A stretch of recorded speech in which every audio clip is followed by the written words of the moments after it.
Oh, did I get one too? Which look? I mean, I guess not. You forgot me. You have to be up here. I know. You have to be up Thank here. you so much. to Sorry about get that. it. If you're not up here, you don't get it. Yeah, man. Brutal. All right. I'm gonna see.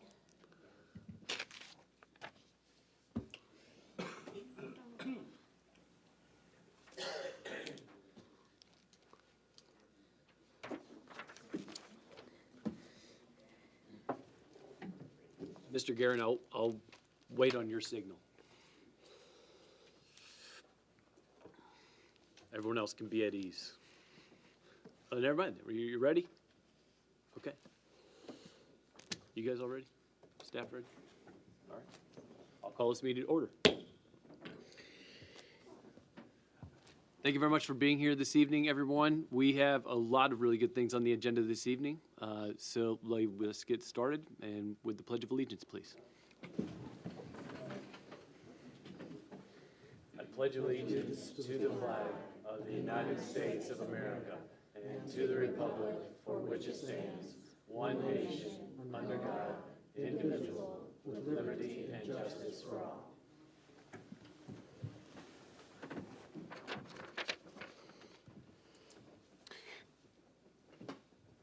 First up this evening, we have a couple of announcements that are going to take a little bit. And first is Mr. Jack Stieber and his family. Can you guys come up here, please?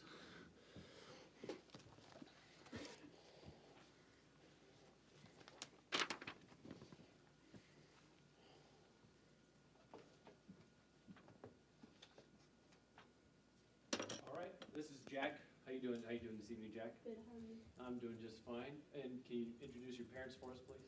This is Angie Stever, my mom, Uh-huh. and this is Volker Stever, my dad. All right.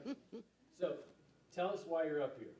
I'm up here because I was first place at the state science fair for the whole North Carolina. All right. And now my understanding, yeah, let's get around the phone. The interesting thing was, now, if I understand your project correctly, now I'm not sure if I'm smart enough to understand your project, but if I understand it correctly, you were doing an experiment with wind turbines and the shape of blades. Is that about right? Yeah, it's to see which blade design could produce the most energy the fastest. And why did this interest you?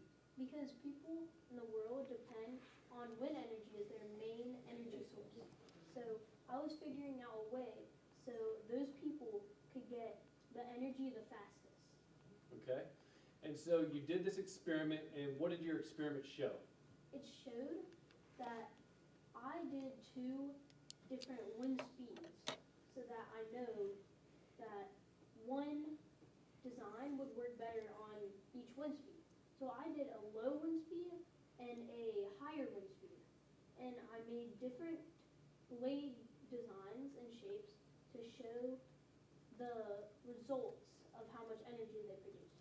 So I put them all on a makeshift, easy to make wind turbine, and I just put it onto a little straw, yeah. Straw and index cards. Mm-hmm. And then I added a weight at the end. Mm-hmm. So then when the fan blew on the wind turbine and the blades would bring the weight up. So I timed how fast that would happen. And it resulted that the most amount of surface area worked the best on the low wind speeds, and that there was a design with a triangle cut out in the middle that worked the best on the medium wind speeds. I'll bet you guys are not proud at all. Well, we were very surprised that it won because it was such a simple, design and just a very simple project. So we just realized that, whoa, you don't have to have this, very difficult project to win. As long as he can explain it and as long as he can tell the judges what it's about and answer the questions, and if it's something that can pertain to the real world and solve a real problem and you can use it in Today's time. today's time, there you go, then, it can win you first place, so. Yeah, there you go. And hopefully, potentially down the line, actually improve technology. Well, listen, we are very proud of you. Is there anyone else up here? Is there anyone else here from any teachers or anything like that this evening, or is it just you? Okay, good. That's just fine. My daughter is his principal. Oh, okay. Well, the mayor emeritus is obviously very, very proud that his daughter had a hand in this. Anyway, listen, we are extremely proud of you. And I think what we'll do first is that we have something for you, and then we'll do pictures of everything. All right. So now, not just anybody gets to come up here with me. I'm just saying, you have to have a significant achievement. So what we've got here is a certificate of recognition, okay? But then also, we've got a picture of the Hattie Butler for you, and we have these commissioned to give to people to recognize special achievements in the village, and you, sir, have definitely accomplished that. So this is for you. Thank you. You are very welcome. And then we'll have another round of applause.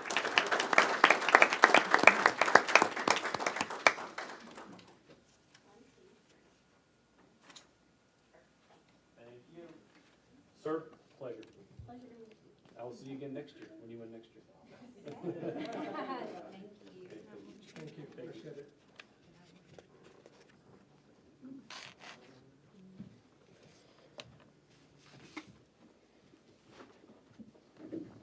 All right, so that's our first announcement. And for our second announcement this evening, we have a special recognition, and I will turn it over to Mr. Mike Combest. Thank you, sir. If I could ask Megan to just come on up here.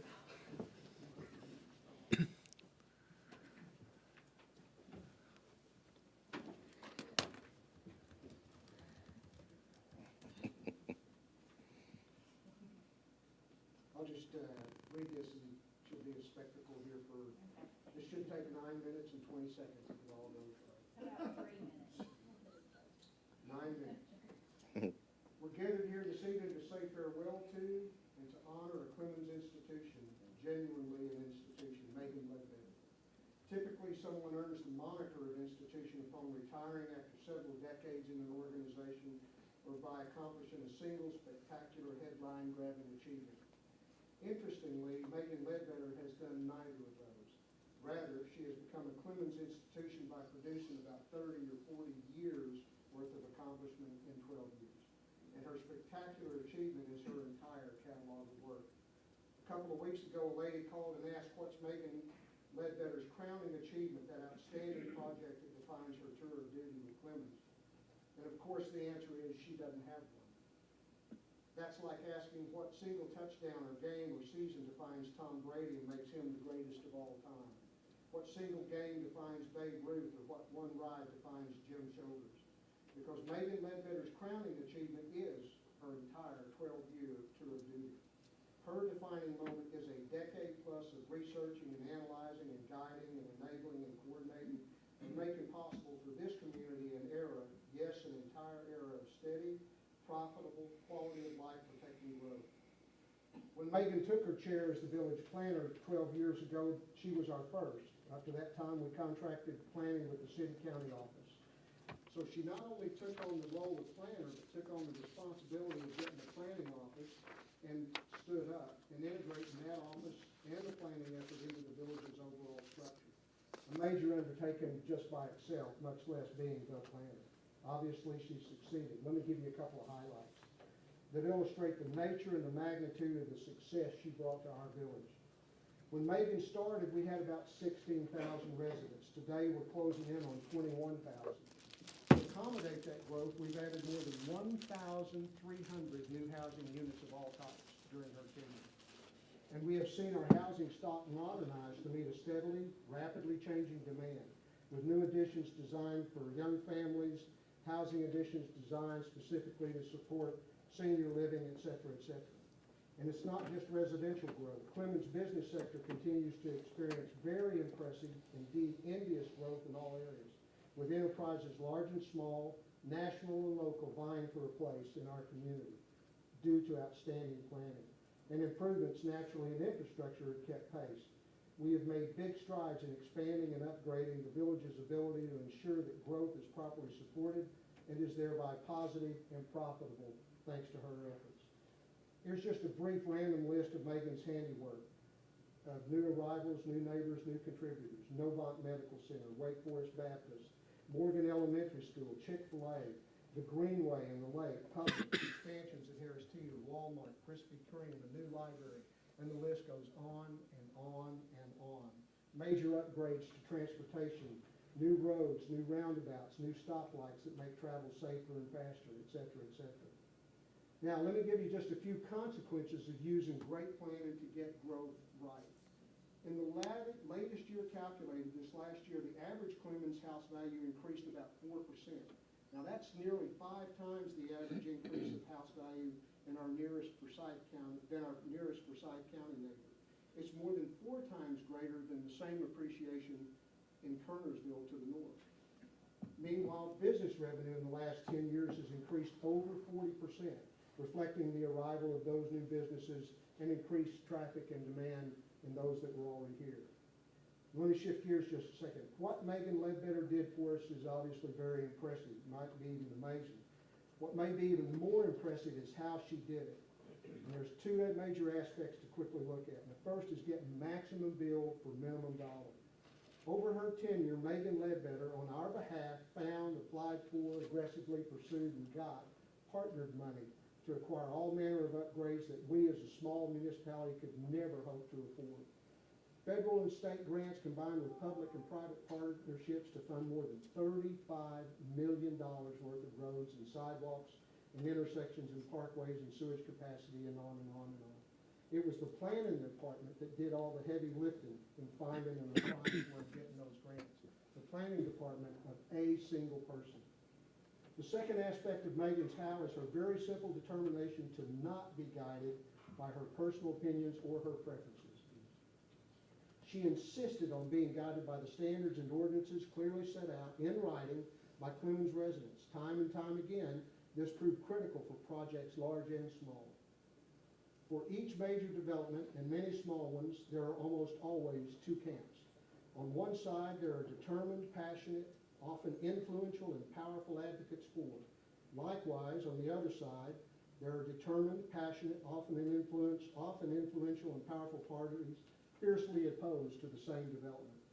So when it comes decision time, the planning board and the council are often caught between these 2 forces.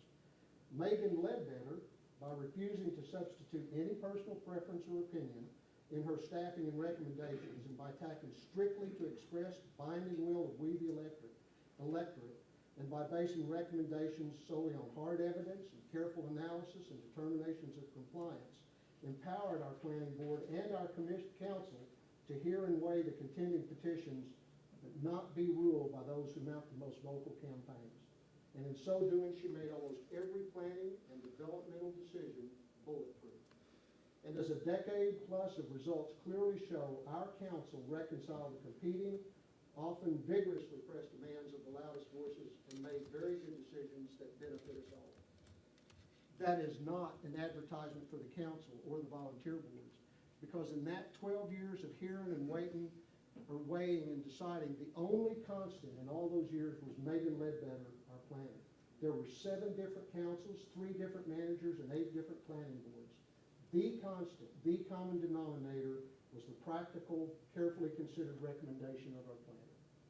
Now let me just very quickly add a third aspect before we say farewell. Megan Ledbetter did all this with grace and humility and a determination to not be the focus of attention.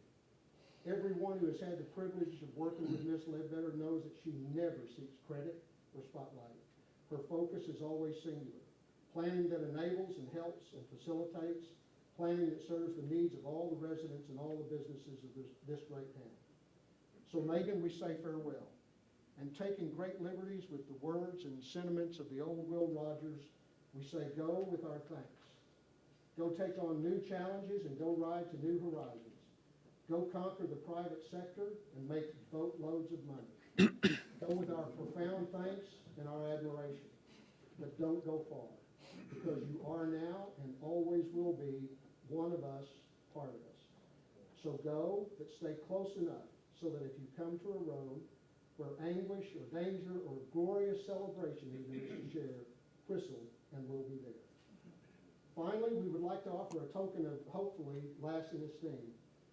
Mr. Mayor and members of the council, if it so please the council, I move that we name the conference room where so many plans were devised and wrestled and polished into reality, the Ledbetter Room, and that it be known as such henceforth. If I could have a second. Second. Sir, if I may, all in favor? Aye. I guess it's unanimous as hereforth the Ledbetter Conference Room. Congratulations. I think the mayor has a I do.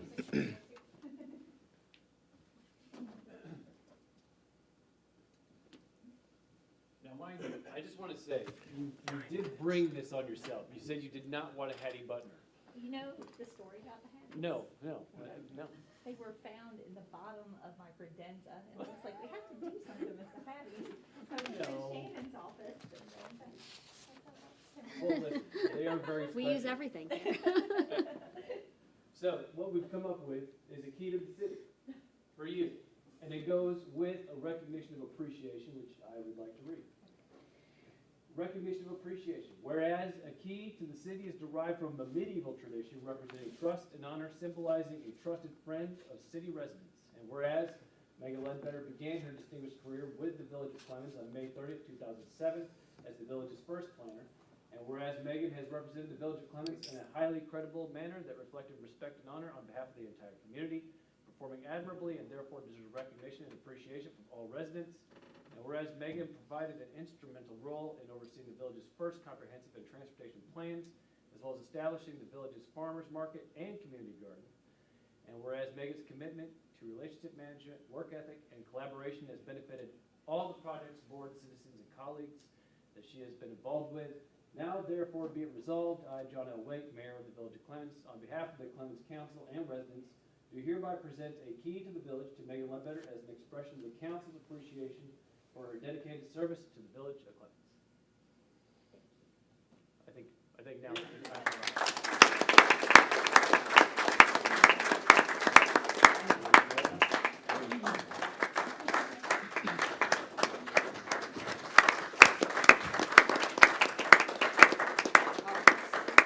Everybody come on down.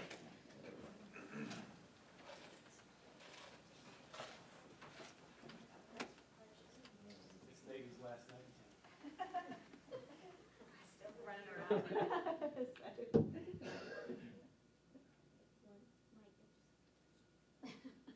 He's trying to distance himself. Right, exactly.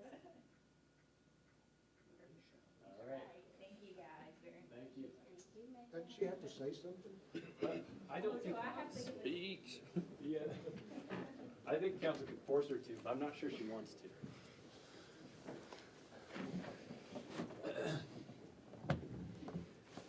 Before we leave this portion of the evening, do you want to say anything, Ms. Ledbetter? Microphone. My prior boss told me he'd yell at me. Thank you very much. I'm very honored and humbled, and I appreciate all the work that you guys have done and prior councils that are here. So thank you. And I told someone not too long ago, it's always hardest to leave. It was a quote I read when it's been something so good. So 12 years has been wonderful. Thank you. All right. We're not quite done yet. We have a couple special people that I'm very, very thankful came here this evening to say something. I believe so, anyway. Ms. Mary Cameron.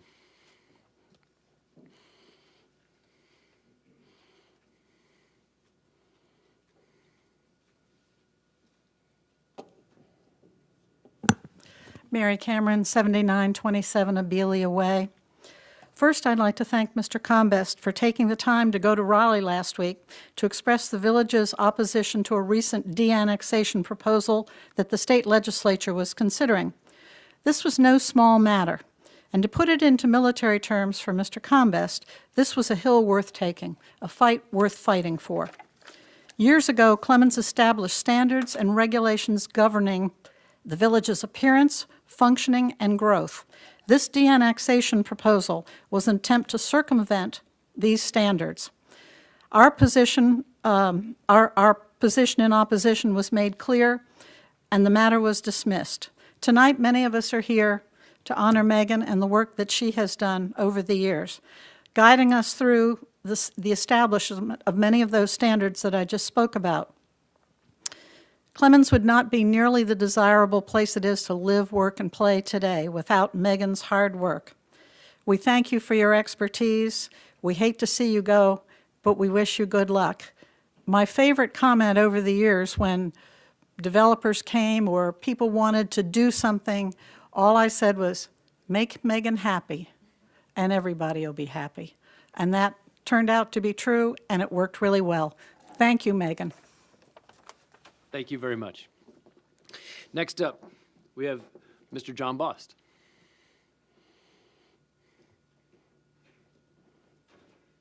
John Boss, 6600 Village Brook Trail, Clemmons, North Carolina.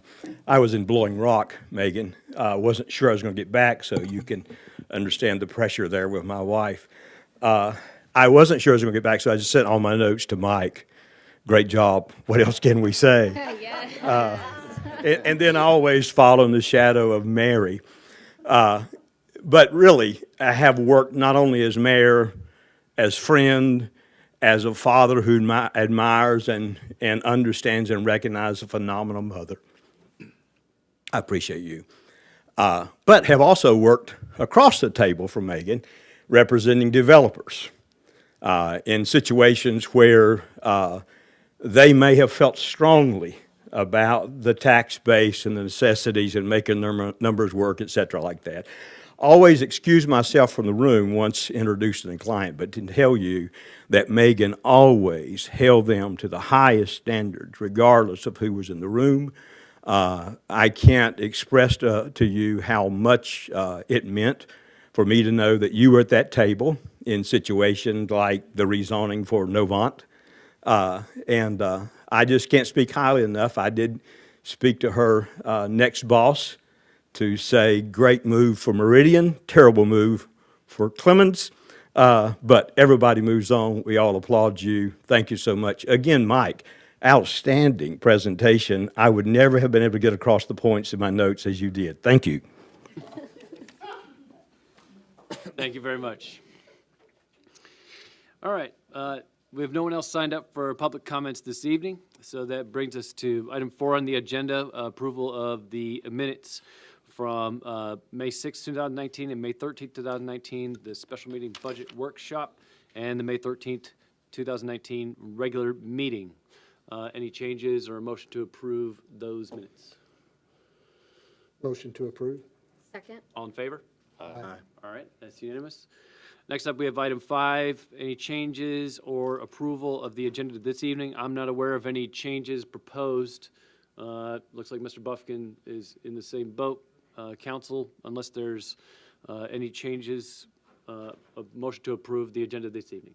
Motion to approve. Second. All in favor? Aye. All right, it's unanimous.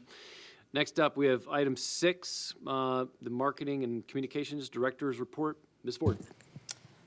Our next movie night is Friday at the Jerry Long Y. We're going to be showing Smallfoot, and just wanted to take time to thank our sponsors for the entire movie night in the Village series with Piedmont Federal Bank, Savings Bank, and Davie Medical Center, as well as Forsyth Magazine. So we hope to see you all Friday night. All right. Thanks. Thank you very much. The movie begins at sunset, which looks around 8:30, 8:40, but food trucks and pre-movie fun will begin at 7.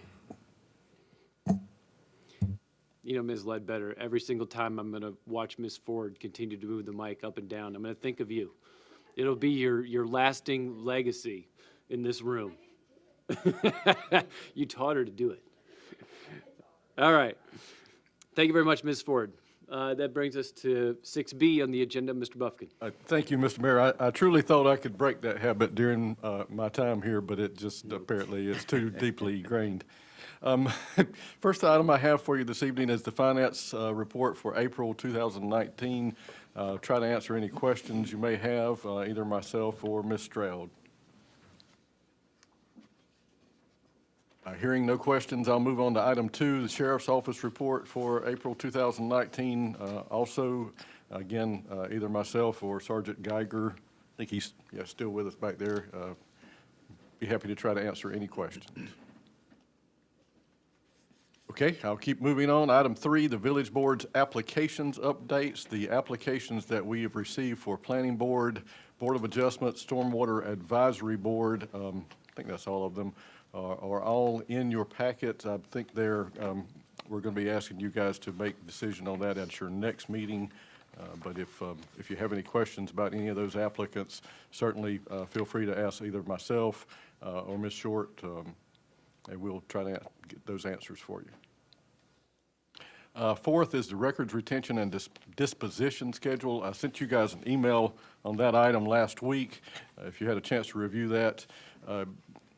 Basically, the state tells us unless we have permission from the archives folks at down at the state, we don't have permission to destroy or dispose of any of our records. However, they publish basically a suggested schedule for when those may be disposed of. Certain things like just paid invoices, that sort of thing, we're required to carry for a certain period of time. Other things like meeting minutes are required to be kept forever. So all that's included in there. The entire manual, I think, is a couple of 100 pages long. I can get pretty specific on what some of these things are. So the recent update has been sent out from the state office. That's included for your, just for this point, information, and we will be asking you guys to adopt that at our next meeting also. If you have any questions about that one, please feel free to come ask either myself, Ms. Short, or Mr. Casper. But I think that's a fairly standard document that most all municipalities across the state have adopted that or something substantially similar to that. Any questions on that item? And then finally, the de-annexation bill update. As we talked at our last meeting, the de-annexation bill H-392, and there's a companion Senate bill. The House bill was set to be heard in the House Finance Committee. That would have been the Wednesday following our last meeting. As requested by Council Member Combest did attend that Finance Committee meeting, and it's my understanding that the bill was withdrawn for consideration following that hearing in committee. I'll certainly defer to Mr. Combest for any specifics out of that meeting, but I would like to let you guys know that I did receive a notification last week that the bill perhaps will be reheard in finance at a later date. I've asked the folks with the School of Government, the League of Municipalities, to keep monitor of that, as well as one of the members of the Finance Committee, if there's any movement to get that on the calendar again, to let us know as quickly as possible so that we can respond appropriately. I at this point, be happy to defer to Mr. Combest if he has anything you would like to add, sir. No, sir, unless anybody has any questions. I think everything's in the report that everyone's seen. That's all I have for you at this time, Mr. Mayor, unless there are questions. Any questions from council this time? All right. Oh, so someone from the League of Municipalities, I'm guessing Susan or Chris will be Chris watching or Rose Vaughn Williams, she's in the legislative building pretty much every day that they're in session. So I heard back from her today that they would keep monitor. They have not heard anything about it being placed on the calendar again. But yes, they have agreed to continue to monitor on our behalf. Okay, thank you. All right. Thank you, Mr. Mayor. Thank you very much, Mr. Buffkin. All right, that brings us to item 6C. Mr. Casper. I've got nothing to report this week. All right, thank you very much. Next up, item 6D. Ms. Ledbetter. Yes, at your last meeting, we discussed the opportunity for a possible catalyst project for the wayfinding project that the village may undertake through the Department of Commerce grant. If the village receives those funds, Publix has requested the opportunity to pay for their own wayfinding signage at the intersection of A Legacy and Louisville Clemmons Road, and the intersection of Town Center and Jesse Lane to their center, with signage that would be developed by the village through their wayfinding program, and then they would pay for that signage. So they're just requesting consideration of that prior to the wayfinding program being developed. If council would like to pursue that, they're willing to allow the village's wayfinding signage manufacturer to develop the signage so it's cohesive with everything else that's going on with Market Center, and then they would pay for that signage to be installed at those two locations, if council desires to move forward with that request at this time.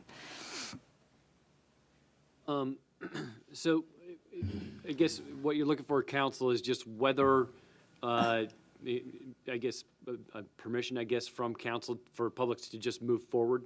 Yes, which they would be contracting with the village. The village would have the wayfinding signage company that is working on the signage for Market Center for that wayfinding program to design the sign. Publix would pay for it, and then that company would install it.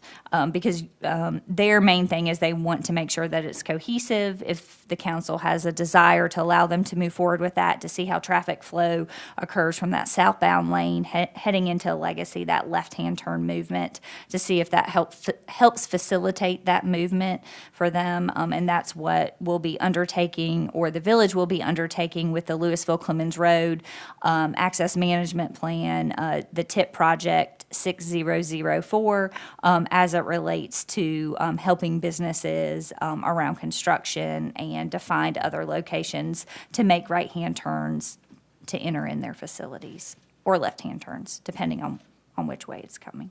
So, yeah, so it would be council concurrence to allow the village to move forward with that request to the wayfinding signage company on the behalf of Publix, which they would be invoiced for and paid for. And this isn't my bailiwick, of course. Does it make sense at all to do a greater, Publix and Market Center businesses? Does it make any type of sense to kind of include something a little greater with it? I think what their desire was to have their main shopping center, which is Peace Haven Village, on the sign, and then like a small Publix logo with a directional sign, because that's the anchor tenant to the center, and then everyone else could be defined as Peace Haven Village, was their thought process. Well, is this something where, if council authorizes this and the company that's currently working on it puts it together, would it come back to Absolutely. your successor to look Yes, at what it looks absolutely. like? You would be the final say. Okay, Yes. I got you. I think my only thought would be the shops at Peace Haven Center, just because if some people aren't familiar, they might think it's a community. Yeah. Yeah, well, and that could be worked out with the wayfinding signage manufacturer on a logo and branding that makes sense. Cool, With Publix. Great. I don't think there's any problem with that. Scott will have their contact information to move that forward. All right. As long as we can see it. I make a Oh, motion. yeah, you would have the final You need a approval. motion or just Yeah. concurrence? I forgot. What do you think? A motion, probably? Well, we Yes, should if do a council's- motion, because hopefully this will lead, if we get this right, it'll lead to some pretty well-needed changes in our UDO regarding signage.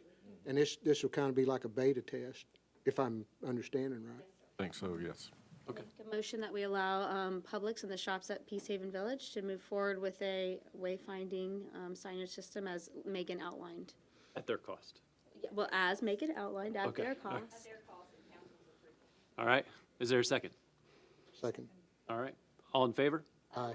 All right, it's unanimous. Thank you very much.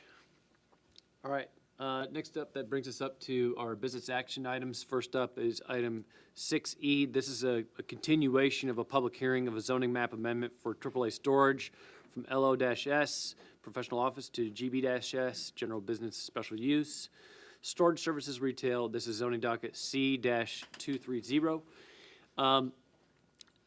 Today, we received a request from the petitioner to withdraw their zoning request. Based on previous comments, it seems like there might be some appetite.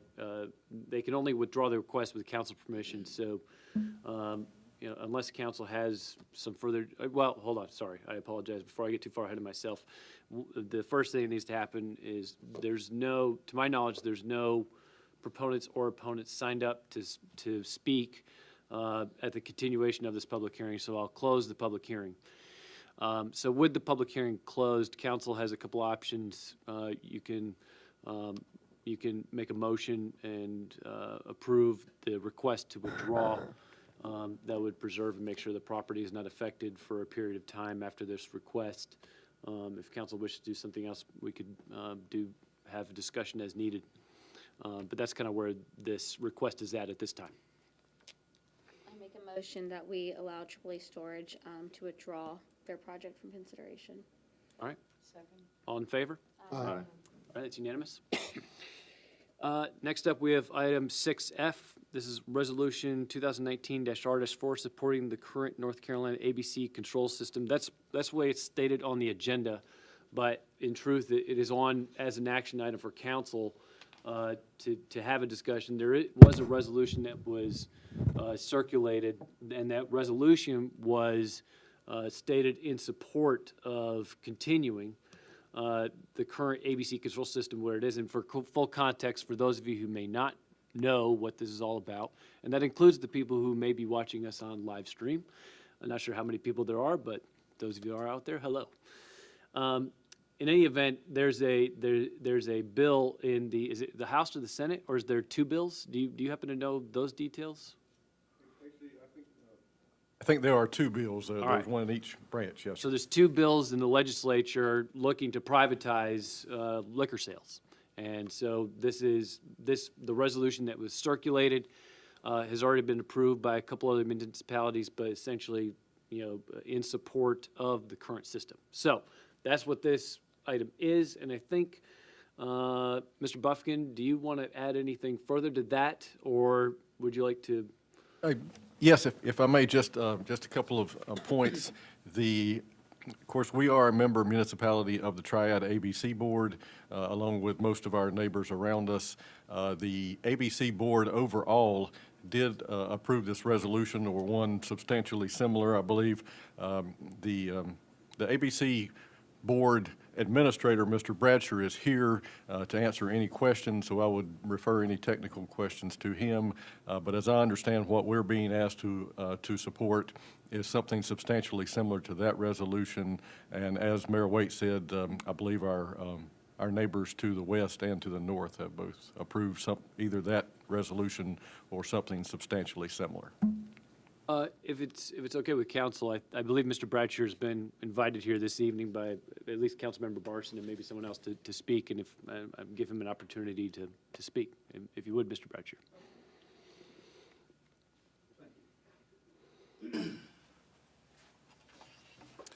Good evening.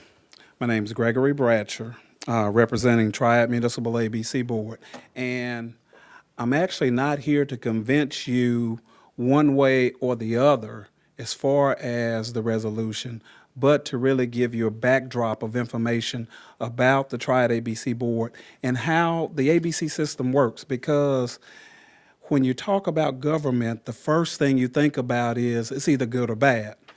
What we are an actual state nonprofit organization that is geared to simply make a profit for our member agencies, the Village of Clemmons being one of those member agencies. In that, it allows us the opportunity to try to have somewhat of a retail outlet to sell alcoholic beverages. We sell them to the general public along with selling them to the bars and restaurants. The Village of Clemmons currently has about 25 bars or restaurants that literally purchase from us. Where the state really gets involved in the control aspect of alcohol sales is only in two areas. One, approving the items that can be sold in the state, and making sure that we follow 18B, which are the state statutes. From there, we run the business as a small business. Since conception, the Village of Clemmons actually passed a vote to sell alcohol in 1990. When they did that, there was a study done to figure out the best way of doing that. They decided to join then what was Winston-Salem, and now we call ourselves Triad because we're spread out. But since 1990, the village of Clemmons has actually received $6.2 million from the sale of alcohol. That is unrestricted money that is actually given to the village quarterly. Last year, it was around $370,000 that was actually distributed to the village, and currently, right now, it's around 275 or so that we've actually distributed. Now, that's distributed because of actually the sale itself.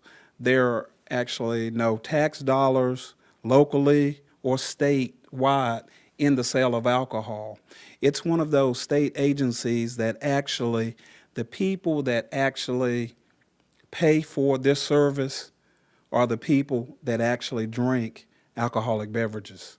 The people that benefit from the service is each and every constituent of each and every community. And they benefit in a couple of different ways. They benefit on one, we sell in a very controlled manner so that we're not selling to minors, and we're very serious about the prosecution and have our own law enforcement that works with state LE. We actually have the uniform price of the state.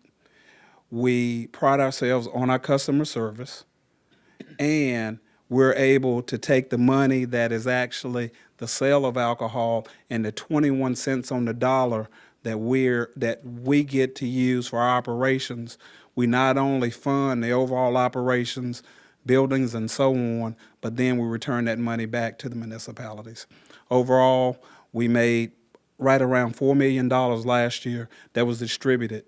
That money is tracked and distributed in each area in which it's sold. So in that, the reason why our board actually supported the system that we have currently is because we're an unusual state system. We're a system that actually is set up on a bailment system.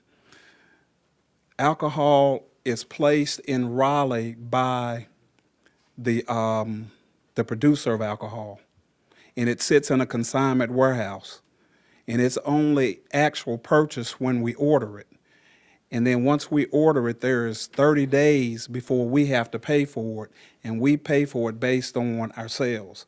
So we run a very efficient operation. We're the 5th largest in the state, and we would hope that in your deliberations you would be in favor of keeping the system the way it is right now. The drawback of privatization right now that we see it, and I'm definitely not an expert, is that there'll be a one-time amount that the state will receive for alcohol, and then after that, it will be predetermined. In places where this has happened before, people have been led to believe that it will make prices cheaper and it will make more of a selection. However, the selection is only what companies send into the state. And when the price is lowered, it's been replaced by a larger tax to make up that. In the bill that is sitting in a House committee right now, it does away with the direct funding in which the money we send to your village and all of the other towns that receive money, and whatever funds that will be generated will come from the state down to those municipalities. Not sure how that will work, not sure if it will work.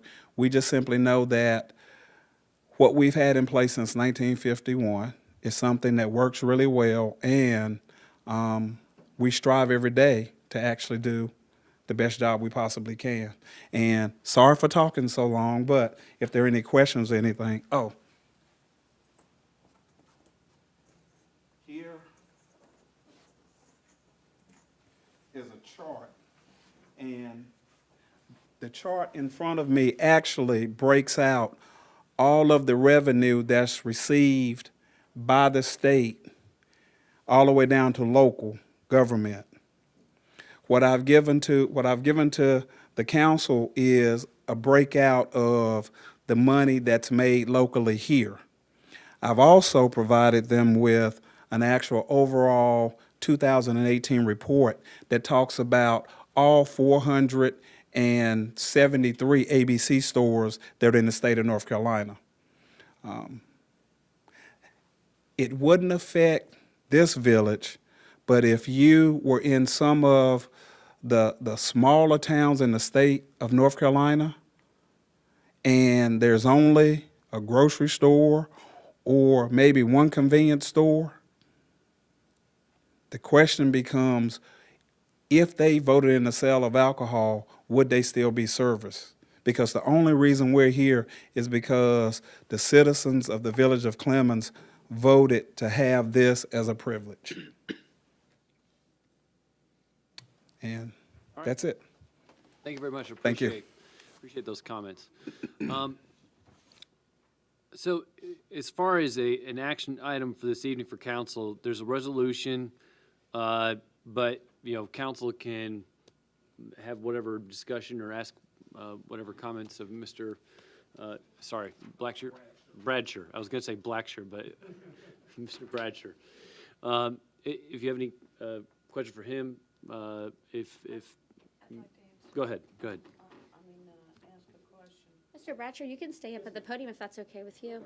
Oh, I wasn't gonna ask him one, but let's not what fence I'd it, like to know, though, is, don't you think we should put this as an action item on another week? I mean, we really haven't had time We to can always do it. Well- We can always digest continue it. this. Well, what I was about to say is that it's, even though it's on as an action item this evening, you don't have to take action on it this evening. I'm not sure. Do you know what the timeline is, either Mr. Bretcher or Mr. Buffkin? You know, if council wants to take action that would actually be timely, do you know about what kind of timeline that would be? I haven't heard anything recently, Mr. Bratcher. I would defer to you if you know more than It than would I. it would really be nice if the council took action. I don't know how often you meet, within this month or as early as possible. And the reason for that is because it's in committee, and it may never come out of committee. But when things start to move in Raleigh, sometimes they move quite quickly. And I know that the League of Municipalities have taken some action, Mothers Against Drunk Driving, other entities have actually taken this as an action item. And they've taken it as an action item because it's not just the sale of alcohol. It is to be able to control the sale of alcohol so that it has, it can be tracked. Because we understand that what we do, we sell a very dangerous product. And in the hands of just anyone, you know, it could really hurt a community and affect a community. So because of that, to act on it as quickly as possible, no, it's not a rush tonight. But if the council would really take this seriously and decide, you know, how they want to vote and do it with its due diligence, we just simply appreciate it. Mr. Bratcher, is this Yes. a topic that kind of bubbles up each year or every so often, or? It bubbles up probably every 4 to 5 years. It almost bubbles up with different elections and so on. And what we're talking about is we're talking about a service that's been voted on, so it doesn't have any kind of political affiliation. But the last time this was done, there was a study done, and I think Ms. Perdue was in office. And there was a study done, and the effects of it was, right now the state's getting $1 billion a year. The state may end up getting one additional $1 billion a year, and then the money starts to go away because where people think individuals may be able to own an ABC store, it becomes quite costly, and it then diverts to large box stores to be able to afford it. And so in that, it was studied, and the people in Raleigh decided it wasn't in our best interest. But it's something, because we elect people to go to Raleigh, there's an expectation. And in that expectation, they have to do their due diligence and what the citizens have asked them to do. And if it's simply studying it to make sure it is the best, then that's what happens there as well. Sometimes it even just drives It the ju- fresh conversation and Yes. study of Yes. what is the best system. Right. And then in some cases, it gets into committee and it never makes it out. So it's a part of that whole political ball. It sounds like you guys do a lot with education as well as preventative measures. Is that something that you see in states where it's privatized, that's lacking? Statistics, and I don't have them in front of me, prove that when it's private, sometimes there's more DWIs, there is more teenage drinking, things of that nature. You spoke about the service level of the folks that work at the ABC. Is there a special education process that they go through as opposed to somebody who'd just be working at, a big box store? Well, hopefully, no matter what's done, and because I haven't been a part of that system, I can't speak on it, but anyone that is selling alcohol should be trained properly, and they should go through tip training, and they should be able to understand signs and so on, whether you're working in a local ABC store or if you're a bartender or a shop owner that sells. It is very important because, again, we recognize that what we do is it has its advantages to the community because we raise money that the community doesn't have to raise. But we also have to be good stewards of that community and make sure that we're doing everything properly. I thought it was a really interesting point about it's as opposed to something like a traditional tax, regardless of whether or not you utilize it. This Right. is something that only the folks who are consuming are paying toward, but the whole community gets to benefit from the Right. dollar. Well, and I saw where you will be talking about budgets and so on. Somewhere inserted in there, there's probably in the preparation where this village is counting on $300 or so $1,000 to be a part of that budget. I know that in talking with the city of Winston-Salem, what they receive, because there's so many more stores, it actually impacts almost 3 cents towards their property tax that they don't have to charge their citizens. So it's how you actually insert it into your budget, whether you want to use it now or use it later. I don't know for sure, but I was told that the money that Louisville received also helped build that park that they have downtown, where they walk in the amphitheater. It helped with that. So the council has the ability of getting that money and working with the manager to figure out how to best utilize those dollars. It's been very helpful. Thank you very much for coming. Thank you for the invitation. Well, I'll take a totally different tack. I think now the time is, if it's not time sensitive, it's at least opportunistic. And I think if the conversation is being had in earnest, we ought to jump on the opportunity to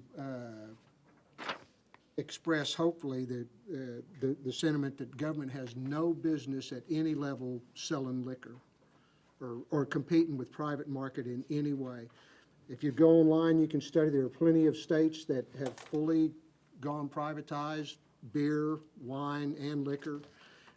We sell beer in the private market, alcoholic. We sell wine in the private market, alcoholic. We sell all manner of hard liquor in private venues, as was noted. And the only reason that we hang on to this antiquated system is because we're addicted to the tax revenue.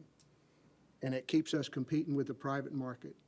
And like I say, unless there's some compelling government interest, I can't fathom for the life of me why we would continue to monopolize, and it's called the government monopoly on alcohol here in North Carolina. And I think it's totally inconsistent with good governance. And we ought to take an opportunity to craft a resolution that says we ought to look for a better way. Well, I guess, Mr. Bradshaw, do you know if there's any other studies besides the one that was done when Governor Perdue was in office? Do you know if there's been other studies, or is it just that one that's the most recent? I mean, every 4 to 5 years there's a study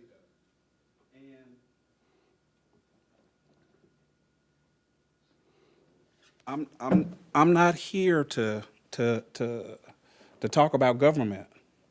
No. And in that, there are several studies done on the actual privatization.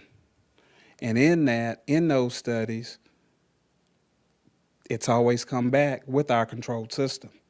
When you say government, it appears that government is in our business from the top to the bottom, and it isn't. We hire local people here. We hire them locally. We pay them locally. They pay their taxes locally. And for the village of Clemmons, we've got 8 people that we pay in Clemmons that we hired off of Starlight, trying to keep them closer to home to sell alcohol. So again, the part of government's influence in the state of North Carolina is simply only the price and us doing the statutes.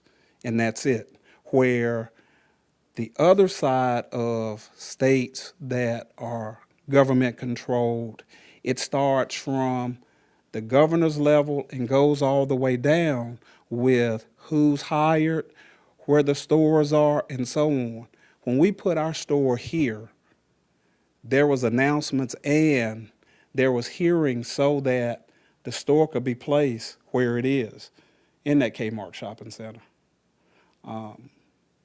The state didn't say where to put it. We did our studies and we saw that's the traffic patterns. Again, we run it like a business. So. Yeah, no, I appreciate that. So it's been done over and over again. Okay. No, I appreciate that. Thank you very much. No, I appreciate the input, Mr. Bradshaw, and I think Mr. Combest's comments, are somewhat independent of what you're saying. So I just think it's a differing viewpoint. But the reason that I was asking that is because, I'm curious to look at these, studies myself. I've not read one. I don't know one. But I don't know if council would like to see those. We probably would need some consensus from council to direct staff to provide and to find that information, provide it to council if council wants it. But I'd be curious to know and read them for myself and see, whether they were done independently, who they were done by, et cetera, et cetera. But that's only if council is in. I think that it's good to have, one side of the story, at least from what Mr. Bradshaw is bringing this evening. And I think this is very helpful information. But as far as resolution is concerned, Mr. Combest has made his position known.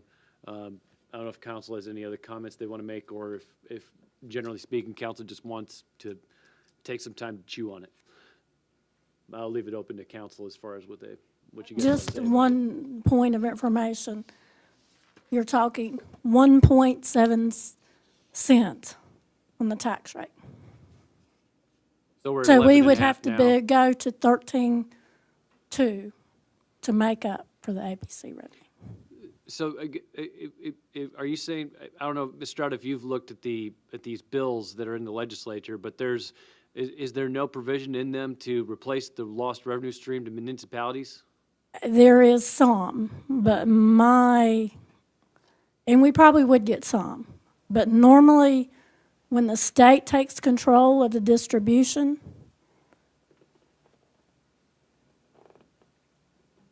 we usually get less. So, Okay.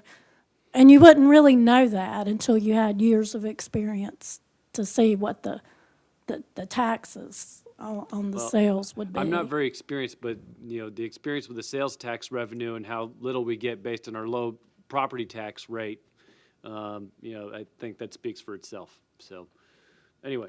But see, that very statement right there belies the contention that this is not government, because the money distributed us through the ABC fund is allocated by the state. De facto, because, yeah.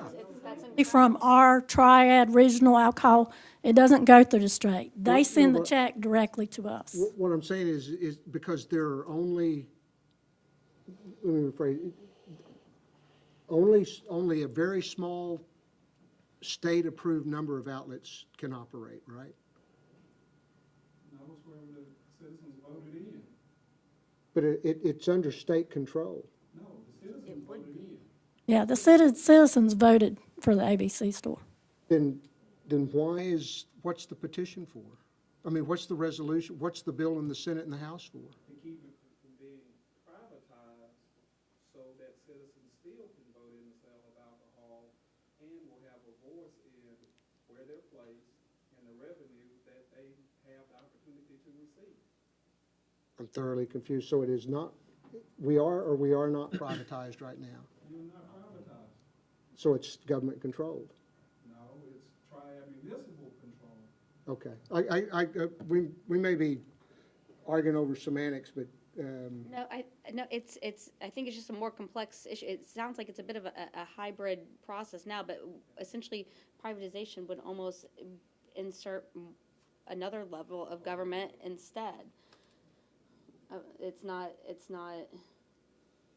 I may be equating it to it's not as simple as private or, yes, it's a little bit more, it's just, that's what I was learning, what you were, it sounds like it's a little more multifaceted than what I originally thought as well. So Well, here's what I know. takes a I can go to deeper any grocery store and buy beer or wine, pretty much. That's private. That's free market. That's genuine. I can't do that with hard liquor. Well, now, even in Ohio, which has a private, there still has to be specific liquor stores with special liquor licenses from the state. So you can go into the grocery store and you can buy, I think, the 80 proof, but you can't buy the hard stuff without going into a special liquor store that's housed inside the grocery store that has a special liquor license, that has a special process, and et cetera, et cetera, et cetera. So it's just, it's still gonna be government control.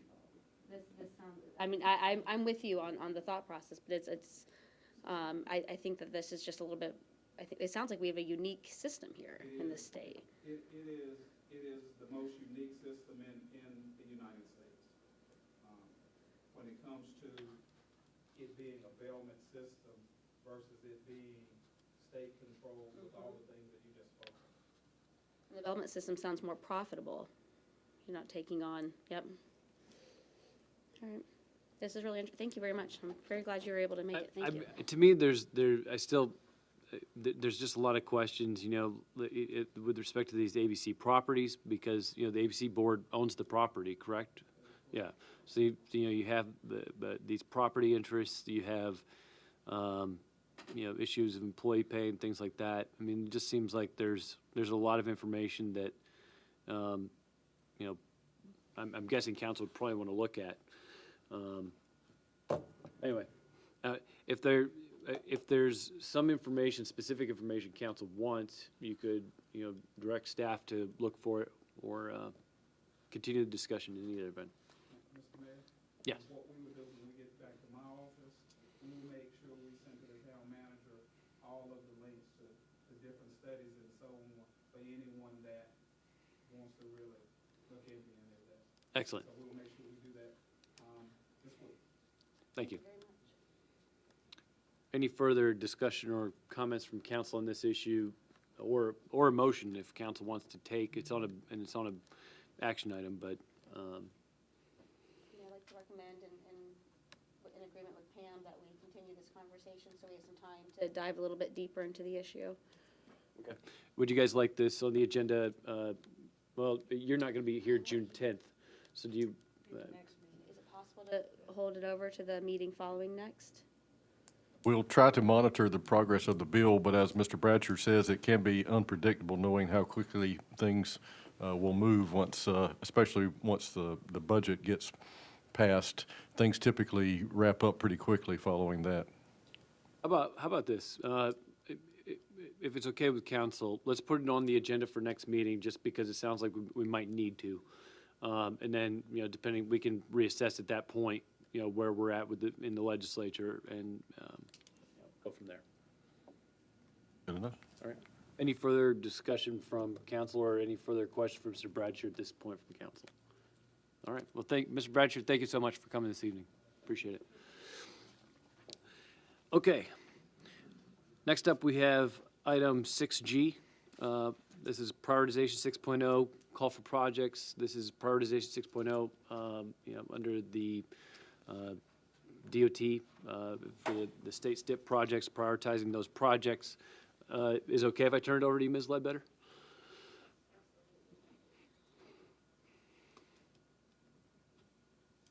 Try not to mess with my microphone. No, Leave you it no, down. you need to pull it down. It's for all our fans that are watching this evening need to be able to hear you. Okay.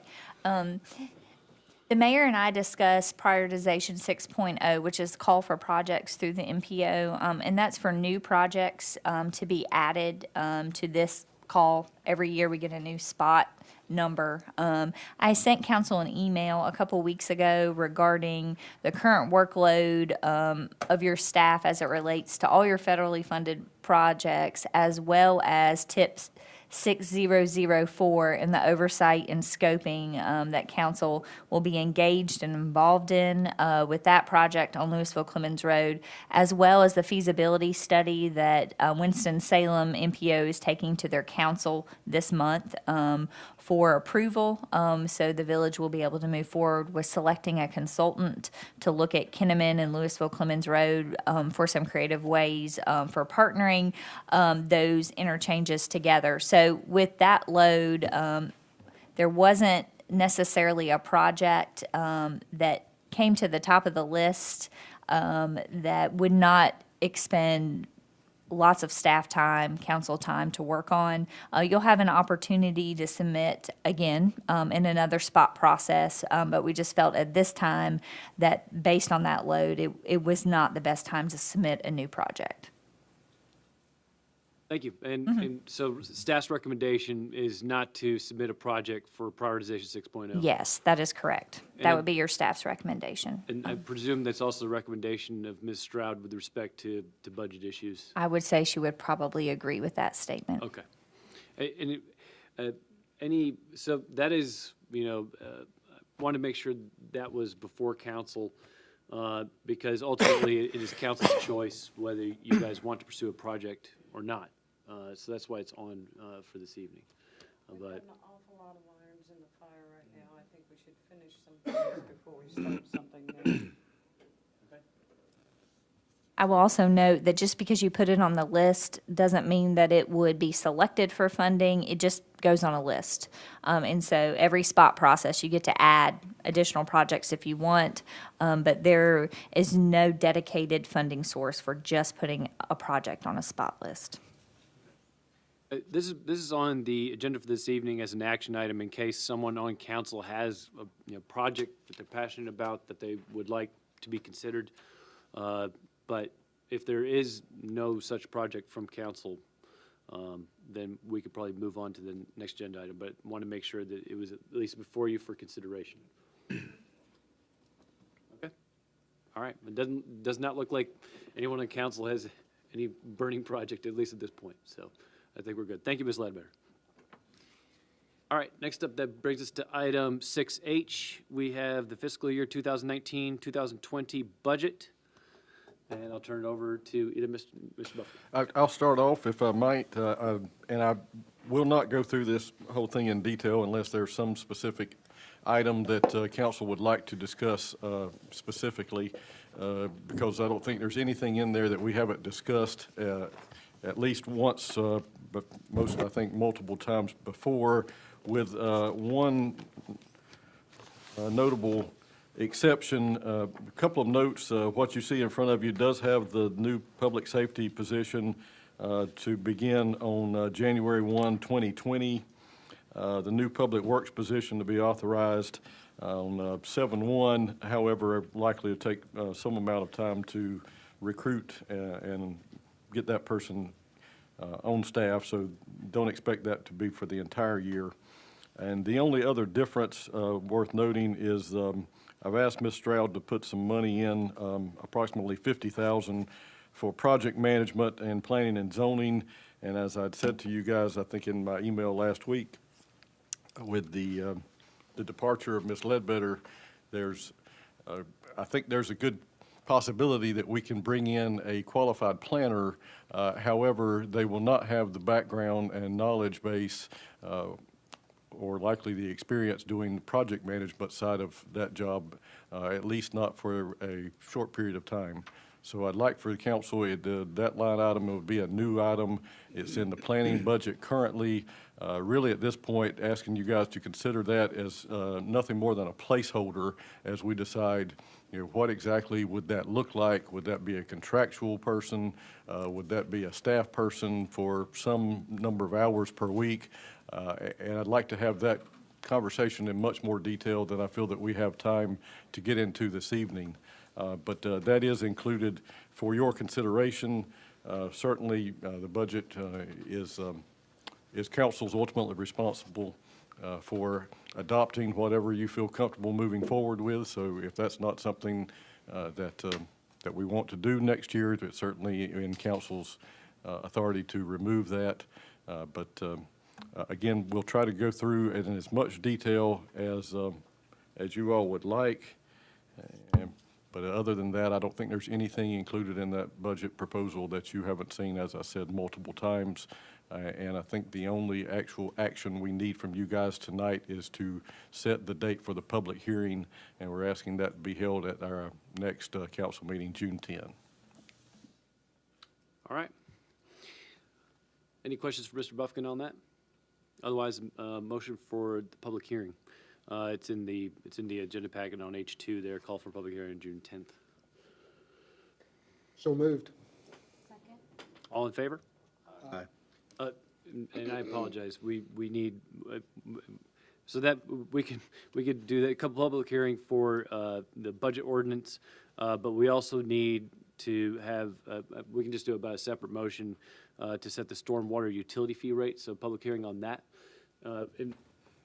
Is that correct? I don't think they necessarily need to be different actions or different public hearings. Setting the stormwater fee is generally done by way of adopting the budget. And we had that conversation about possibility of changing the stormwater fee, but that's not what's reflected in the proposed budget.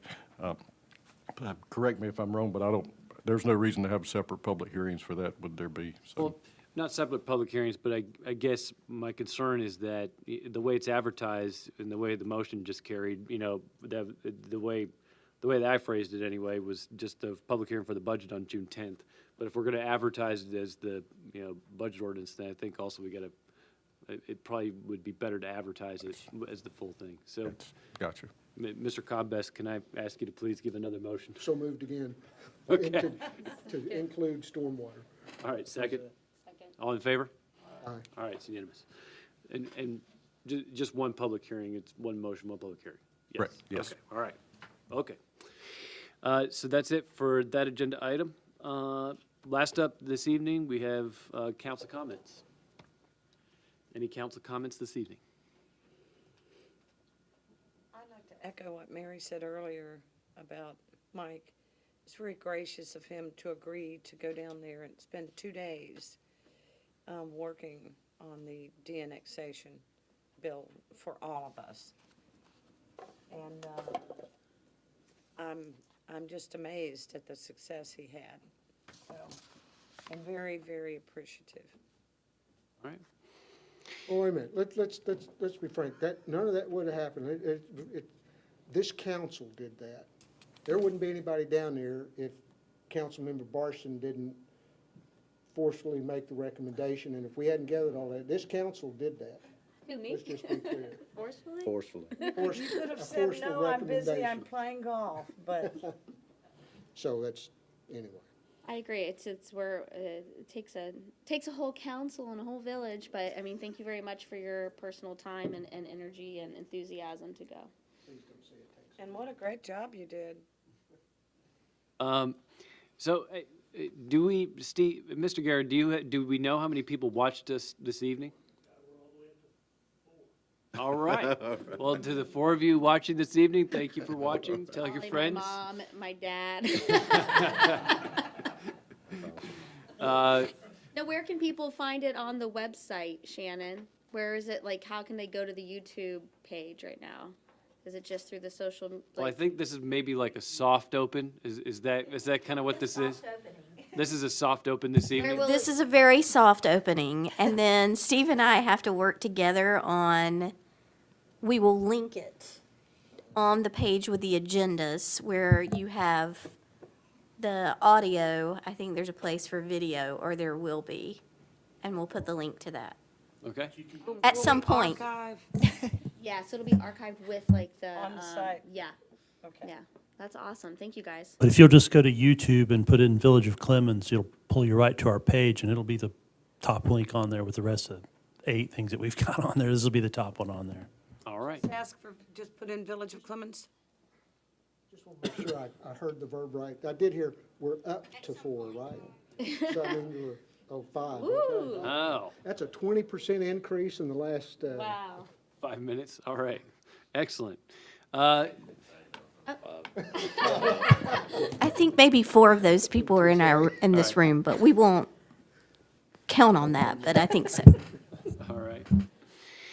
All right. Well, Ms. Ledbetter, I hope it was a satisfactory meeting well, we're sorry to see you go, but we hope that was a good way to go out. You're very welcome. All right. If no further council comments, motion to adjourn. Second. All in favor? Aye. All right, it's unanimous. We're adjourned. That's pretty good. Don't get too excited, that's me. Yeah, don't get excited, it went up to 5.